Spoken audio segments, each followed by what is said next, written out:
and welcome back to yet another episode of Ball with Y'all, episode number 2 of season number 3. We are so glad that you chose to join us, whether that's on Spotify, Apple Podcasts, Google Podcasts, Radio Public, Breaker, or on YouTube at BWY Productions. We are so glad, once again, you chose to spend a little bit of your morning, your afternoon, or your evening with us. Want to thank all of you as well, because we had a record-breaking, historic first episode of our season, and we are so glad to get into a lot more this episode and also throughout the coming weeks and coming months throughout this season. Now, Zach, I think let's get right into it with our first segment of the day. Let's crack it open. To begin, let's crack it open. We are going to kick off with a little bit of conference realignment. Zach, we've had a great deal of realignment discussion and then also a great deal of realignment itself over the past few weeks and months. I want to first start off with USC and UCLA, right? They joined, or they are joining, the Big Ten in what, 2023, 2024, 2025? To be determined still. To be determined. So, there's a lot to unpack here. Just get your initial thoughts on that whole situation. Utter shock. I mean, I remember coming off of my lunch break, and I saw a text from you, and it said, USC and UCLA to the Big Ten, that's cool. And I was like, this has got to be like a sick joke. My first move, as always, for all college football fans is go on Reddit. And it was true. Okay, looking at it from a financial perspective, this makes a lot of sense. Pac-12 has been crumbling for some time now. Teams in schools like USC, UCLA, even a Washington and Oregon, for instance, they've got to be looking for ways to get out of there if they want to make more money. So it makes sense on paper. I think what we have to do, too, as fans now, in this new era of college sports, is get rid of the geographic conference kind of historical place that it's always been. Like, as you can tell, too, with the SEC, we have Oklahoma, Texas coming in. There's no more geography with any of these conferences. It's only money. It doesn't matter where they're from. It doesn't matter where they are. It's only about money. And that's strictly what this move came down to. It's going to be weird to see Rutgers and UCLA play a conference game, and Maryland and USC as well. That makes no sense. And for me, as a traditionalist, I'm a little bit fearful for what the Rose Bowl will still have left to offer in the coming years, too. Well, and I think to that point, from a financial standpoint and from a visibility standpoint, this made a ton of sense for USC and UCLA, right? I always go back to this perfect example where Vanderbilt loves seeing Alabama and Georgia in the college football playoff. Why? Because they get a kickback from the TV broadcast stations and so on for other teams in their conference being in the college football playoff. And now, finally, USC and UCLA will get a kickback from Ohio State or whoever else being in the playoff. Because, was it Washington and Oregon, the only two teams from the Pac-12, from the current existing Pac-12, that have made the college football playoff to this point in time. And what years was that? 14 and 17? 14 and 15. 14 and 15. So the first and second college football playoffs had Pac-12 teams. They haven't had one since 2015. Yeah. Do you remember what you were doing in 2015? I was still in high school. Right. So was I. Struggling mightily in Algebra 2. So, yeah. It's been a while since the Pac-12's had some significant relevance. Personally, I think we could see a little bit of that this year with Utah. But we'll get into that later in the season. But it's a great move on paper and financially, too. I mean, I personally think that we're going to be looking at 4 super conferences in the coming years. I think the Pac-12 is on its last legs. I think the Big 12 really has done a great job positioning itself, too, with the additions they had last year of UCF, Houston, BYU, and Cincinnati, correct. So I don't see the Pac-12 really lasting too much longer, which is disappointing. But the Big Ten struck dynamite in this, and I think they're going to reap the rewards of it for quite some time. Well, and I think especially from a Big Ten standpoint, the biggest win seems to be from a recruiting level. You look at Ohio State, Michigan, Indiana, Wisconsin now have this gold mine of a market when it comes to Los Angeles, right? And obviously, Ohio State's had reach there with their quarterback, Dwayne Haskins, being from that area, and many other players on their team and many others, right? But they have that reach and that ability to actually make waves in the recruiting landscape, right? And it's going to actually change how they recruit moving forward. And it's going to change the game for other conferences as well. How does the SEC respond to this? How does the ACC respond to this? And ultimately, the Big Ten, I feel like the Big Ten schools benefit a little bit more from this move than USC and UCLA do. Mm-hmm. I think it's mutually beneficial, but I think it's definitely almost equal, if not greater, of return on investment for the other existing Big Ten schools. This makes Northwestern a lot more attractive, too. I mean, Northwestern now gets to go out and recruit and say, hey, we're going to play in LA probably every year once the schedule's all said and done, with a rotation of either UCLA or USC. Or, hey, you're a big grinder on the offensive line and you live in Oregon, Washington, California. Well, guess what? You're going to be able to play a home game every year if you come to Ohio State, too. So, I mean, listen, I think it's a great move for both. I'm a little fearful for... See, I've always been a huge realignment fan, as I think you have too. More than familiar. Right, yeah, we like realignment. This is the first time I'm like, okay, maybe it's gotten a little out of hand here. This has gotten a little bit crazy. I don't want to see, and we want feedback from the listeners too on this. I don't want to see 20-team conferences. I think 16 is the number. That makes sense. You can pull off 9 conference games a year, and it still fits. That's why I didn't have a problem with Texas and Oklahoma going to the SEC last year. That's why I still am kind of like, okay, it's 16 teams in the Big Ten. If they go grab Notre Dame, Oregon, Washington, and a combination of either Colorado or Utah, that is going to be scary. And I think at that point, when we're getting to 20-team conferences, college sports is officially over. Well, and to that point, I don't know if you had a chance to listen to Kevin Warren's, the Big Ten commissioner, his comments at the Big Ten Media Days. He made a comment that they're looking at Miami and Florida State. Yep. And I know you made a comment about moving away from geographics, but that seems like such a reach at this point in time. Yeah, to say that Florida State and Miami should be going to the Big Ten.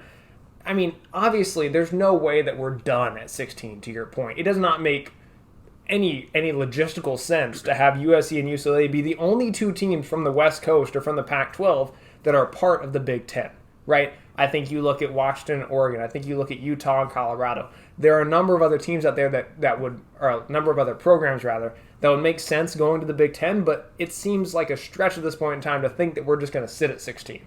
Absolutely. But to that point, though, I mean, there is going to be a point in time where it comes to, okay, there's too many bites of the pie being taken out of. Because at a certain point now we're sending money to 20 schools and 24 schools. So that's my only hope, really, to keep it around 16 for these conferences. But, I mean, who's to say? And, looking at the other conferences, the only one that doesn't really need to do anything is the SEC. Mm-hmm. The SEC does not need to expand one bit for the rest of eternity. They have enough big-name programs, enough money coming in. They're going to be set for a long time. This is a move out of desperation for the Big Ten. You'll see one probably from the ACC as well. If I was the ACC, you have to go get Notre Dame immediately. Now, I think that Big Ten's going to sit on this for quite a little while here, but, man, we're like right on the brink of like the last domino falling where it's like, okay, it's just pure chaos now. And you touched on a couple of key areas there in the sense of the SEC being incredibly comfortable right now. Mm-hmm. We heard it in Greg Sankey's comments at SEC Media Days. There is no need for them to go after a program unless they bring substantial value to the SEC. Exactly. Which is why there's no reason for them to go after a program unless it's Florida State or Miami or Clemson or Georgia Tech or Virginia Tech. Mm-hmm. Which even then, a couple of those programs may not really bring tremendous value compared to a Texas or an Oklahoma, right? And then the flip side of that, to your point about Notre Dame, there are a couple of newsworthy items out there, and we'll get into more of this in the coming days and weeks, that you don't really know where Notre Dame might fall, and they're kind of the crux of all of this. Mm-hmm. Their independence, or lack thereof, moving forward will kind of be, I feel like, the driving factor of where college football goes in the coming years. Where Notre Dame lands, whether they stick with the ACC or whether they go with the Big Ten, and how their media rights kind of play into that will drive a lot of our direction as a sport and as a league moving forward. I agree. I think, to your point, though, the ACC is not a competitor right now. The only thing the SEC can look to the left or right at and maybe see in the distance is the Big Ten. Even that, though, I mean, just look at the bottom of the Big Ten compared to the bottom of the SEC. Looking at, like, okay, Nebraska, Northwestern, Purdue, Indiana, right? compare that with Ole Miss, Mississippi State, Vanderbilt, and let's just say South Carolina, right? The SEC still has head and shoulders over them in almost all those sports too. So, yeah, if you're the ACC, you have to do something drastic and you have to do it soon. I think Notre Dame is their last-ditch hope. If they don't secure a Notre Dame-type level school to come into that conference, you're going to see Miami, Clemson, Florida State, Georgia Tech, Virginia Tech, North Carolina. They're gone because they're going to say, you're not making the moves that these other conferences are making to secure more funding for their universities. Why am I still here? And to that point as well, I don't know if you had the chance to listen to SEC or to ACC Media Days or hear some of the response to ACC Media Days, but I heard a number of pundits out there kind of commenting on their commissioner's almost nonchalant approach to everything right now. He doesn't really seem all that concerned. He doesn't really seem like he has a plan as far as the road ahead. And if I'm the ACC, I want Jim Phillips to instill confidence in the direction of our conference compared to the SEC, compared to the Big Ten, and to that extent, compared to the Big 12. Mm-hmm. Right now, it feels like the ACC is at the bottom of the barrel of the Power Four. I'm taking the Pac-12 out of that conversation, yes, of course. I agree. It feels like the ACC is bringing up the barrel, like the bottom of the barrel at this point in time. And if Jim Phillips, if the other programs don't figure that out soon, the future's pretty gloomy. I would agree. I mean, the ACC has had, Florida State in 2014, and then Clemson basically all but 1 year, or all but 2 years, make the college football playoff since then. So, I don't know how they aren't freaking out, because the SEC has had a rotation of Georgia, Bama, LSU, even Auburn, making deep runs into the season. A&M, in 2020, was a top 5 program all year. The ACC has literally been living off of Clemson for the better half of a decade now. And they don't have anything left. If Clemson goes down, as we saw last year, who does the ACC have? Wake Forest. Pittsburgh. Wake Forest, baby. Woo! Go Panthers. We're riding them to the Peach Bowl to lose to Michigan State. Yeah, so it's like you have to go out and get Notre Dame. I know everyone looks at the historical significance of Miami and FSU and whatnot, even Virginia Tech. None of those programs have been relevant the last 6-7 years. Miami can have a great season every year, and they don't. They finish right around 8-9 wins. 2017 was a great year. Yeah, and then they actually play like actual teams, and then it was like, oh yeah, we can't win anything ever. What were they going into the last week of season, number 2 in the country? Mm-hmm. Yeah, they were 10-0 because they had one of those games get canceled. Mm-hmm. Lost to Pittsburgh, got raked over the coals by Clemson, and then didn't know how to score in the second half against Wisconsin. That happens. I can attest to being there for that game. It was not very fun. But yeah, back to the UCLA USC thing though. A lot of people have said, well, this is the equivalent to Texas Oklahoma getting snatched up by the SEC. Do you see that at all as this being the Big Ten's response to that? I feel like from a market standpoint, two very different ideas. On a couple different sides of things.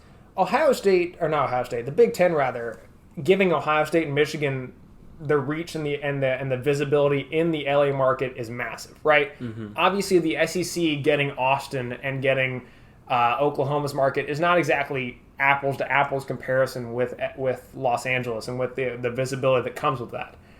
But the flip side of it is the value that those programs, that the Oklahomas and the Texases of the world bring compared to the USCs and the UCLAs of the world. And granted, I know the USC was very valuable as far as program visibility and the worth that they actually brought to television markets and so on in the early 2000s. Well, this isn't the early 2000s right now. UCLA has not been relevant for a while. And ultimately, beyond basketball, which obviously is an important piece of the puzzle, but as we're talking specifically about football, Oklahoma and Texas are kind of more on the up and coming, right? We talked about it the other day with Arch Manning. We know that Brent Venables is going to do incredible things with Oklahoma this fall, and moving forward, it's going to be a good position for Texas and Oklahoma, and it's put the SEC in an incredible position. And I don't know that they're really comparable in that sense. They're not. I don't think they are equivalent because the value that Oklahoma and Texas bring is going to be far greater than what USC and UCLA bring too. Yeah, and honestly, I would even go a step further, right? Because obviously the SEC has expanded multiple times, right? Mm-hmm. Was it South Carolina and Arkansas that came in most recently? Those were 92, I think. Yeah. 92. I would say that this, I mean, if we want to go apples to apples comparison, that might be more along the lines. That's a very good point. I would agree with that. I think, obviously South Carolina, Arkansas, they brought in a couple different markets than we had previously, and they helped change the conversation. Mm-hmm. And if anything, USC and UCLA coming into the Big Ten helps to change the conversation in the Big Ten. But I don't know that it's a monumental move like we saw last year with Oklahoma and Texas. Agreed, 100%. But I want to put a little bit of a bow on this idea. I feel like we're both in agreement that this is a massive decision for the Big Ten. This is a massive opportunity for the Big Ten and for USC and UCLA, but it pales in comparison to what the SEC has done and what they will continue to do moving forward. Absolutely. I mean, just look at, even throwing it back to the other night, college baseball. I mean, Texas and Oklahoma were both in the College World Series too. So the SEC had 6 future members, essentially, if you want to count those two, out of the 8 in the College World Series. And Oklahoma, I think, is going to have a very good transition to the SEC. I see them coming in winning 8-9 games. Texas, obviously, we talked about them. That's going to be tough. But the SEC, again, beats the Big Ten not only on the football field, but also in the brains, too, because they went out and got the 2 biggest free agents available, if you will, with Texas and Oklahoma. And that's going to be a boatload of cash coming in with them, whether they come in 24 or 25. And the last note I want to add on this conference realignment subject, and I'd love to get your thoughts as well. For the longest time, I thought, and you probably thought as well, that the Big 12 was the dying conference. Mm-hmm. That they were ready to be, they were ripe for the pickings, right? For programs left and right to flee to other conferences because it made sense, geographically speaking, and also just from a financial standpoint. Yeah. Now it seems like the Pac-12 is the dying conference. If you had to make any prognostications as to other programs that might be jumping ship other directions, any early thoughts on that? I think you got to look at both the Arizonas. I think both Arizona and Arizona State could be on the move. I also think Colorado and Utah could be a package deal too. I really think the Brainiac schools are going to be the ones that are going to be hurt the most with this, with like a Stanford and Cal type situation, with them being on the outside looking in to get into other conferences. I think there's a situation where you could see Washington State and Oregon State being in the Mountain West. That sounds insane, but if these bigger programs in that conference keep getting picked up by these other conferences, I don't see why not.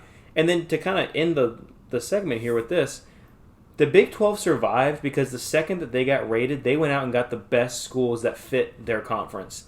Going out and to secure a BYU, Cincinnati, a UCF, and a Houston changes the game.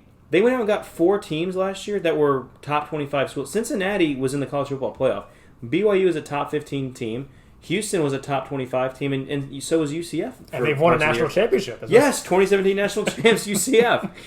Over your Crimson Tide. Didn't you remember that game? They played them, and they beat them at the last second. Yeah, I remember that game very vividly. We love you, 85 different polls that help us determine a champ. And to that point as well, on the Big 12, they expanded their reach so incredibly well in doing that, right? Like, they got Cincinnati, they expanded into the Ohio market. They got UCF, they expanded into the Florida market.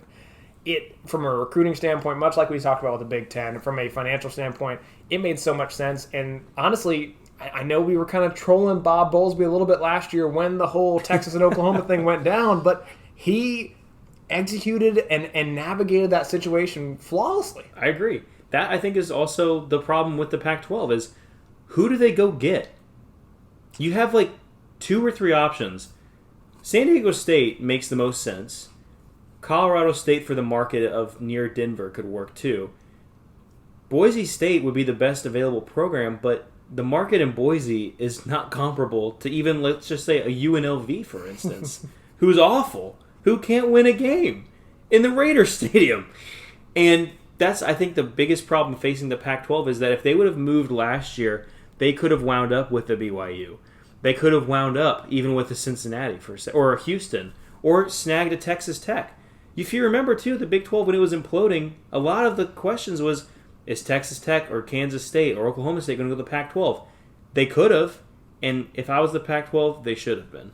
Absolutely, absolutely. Well, obviously there's a lot that remains to be seen on the realignment front, and we'll, of course, keep our fingers on that pulse over the coming weeks and coming months, and probably coming years as well, because there's a lot that will unfold here shortly. But let's now pass it on to our next segment, NASCAR 1 to Go. White flag, next one is it.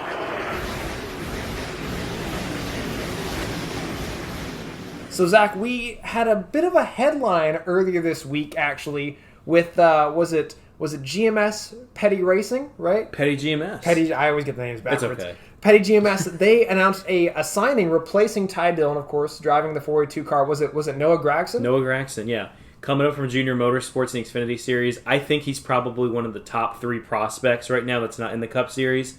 I'd put him probably number 2 behind Ty Gibbs, probably the 3rd being Zane Smith. But great get by Petty GMS. We know what that team's capable of if the driver's not Ty Dillon. Eric Jones has that car. Now, granted, he's not anywhere close to being the playoffs on points. But if you look in regular season points, he is 14th in points earned this year. He's a top 15 car. That is a huge progress from last year. Him and Dave Ellens getting hooked up, who was actually Noah Gragson's crew chief the last 3 years, has made such a big difference. And I think bringing Noah up to that 42 car and having Ellens on the team too, who's going to obviously be sharing notes from Eric Jones, that is a money move. And Noah gets along great too with the Gallaghers, the GMS family. That's a Vegas-based family. Noah's from Vegas. They're going to have a lot of connections there too. Money's never going to be an issue for Noah to drive that car. And I think that's a great move by Petty GMS.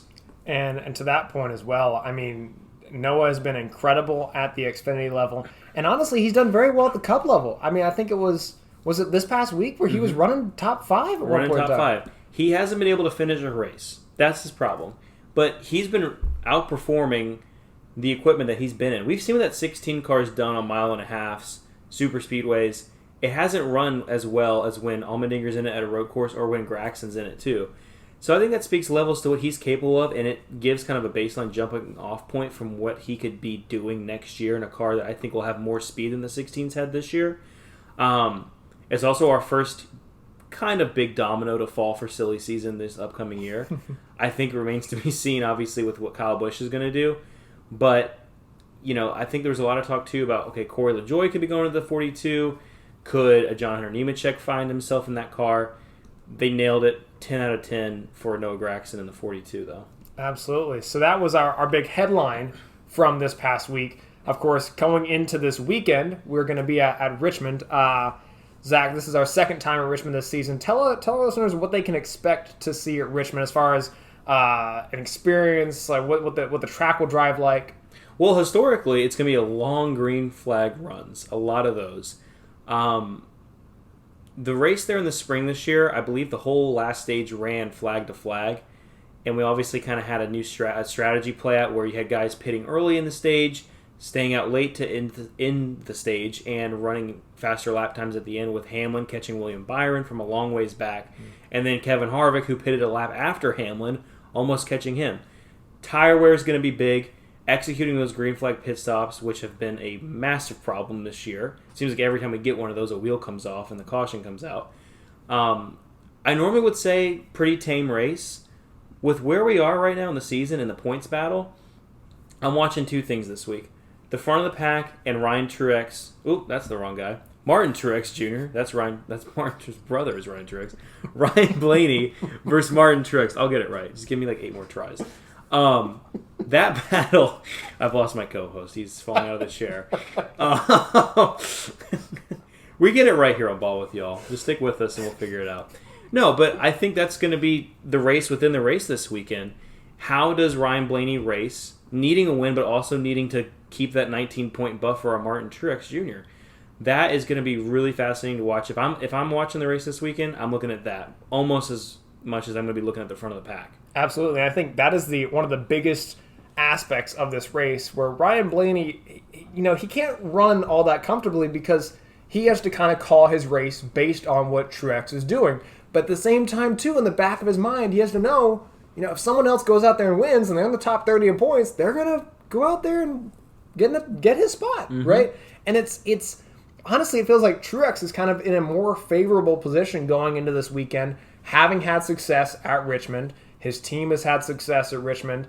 All he has to do is just go out there and try to win the race and finish better than Blaney, of course. But, like we talked about on Monday, if Truex goes out there, finishes third, and Blaney wrecks out, all of a sudden he's in there, right? As long as there's no new winner. So it's going to really be interesting to see how that plays out and how Truex and how Blaney really call the race throughout the race and how their crew chiefs kind of approach the different pit stops and so on, to your point, how that strategy works out. Because if I remember correctly, Truex had a different pit stop strategy than Denny did and then Byron did and so on. Yes. So the first time around. Yeah, at Richmond, yeah. Yeah, totally. And I think, man, Truex has won there a lot recently.